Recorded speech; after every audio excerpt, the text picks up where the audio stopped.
susunod ang batang takot. Pero hanggang doon na lang yon.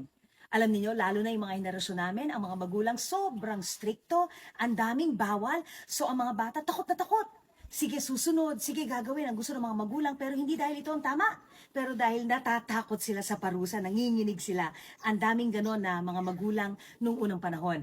Hindi na nga ganyan ngayon, marami na rin mga magulang ang sinusubukan intindihin ng mga bata. Kaya naman yung opposite can also happen, ang daming spoiled brat. That's why I always say, hindi para spoilin ng mga bata, hindi para pagalitan ng mga bata, pwedeng magalit.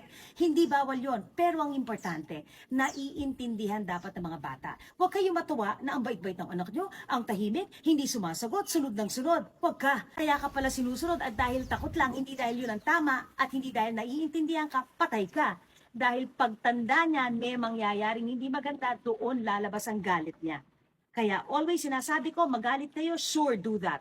Pero kailangan nagpapaliwanag kayo, kailangan naiintindihan. Bakit ang parusa ay ganito? Kailangan alam. Kumonek ka sa bata. Mag-relate ka sa bata. At dapat sang-ayon ang bata. Pwede naman kasi yon. So remember that obedience is not the same as understanding. Think about that.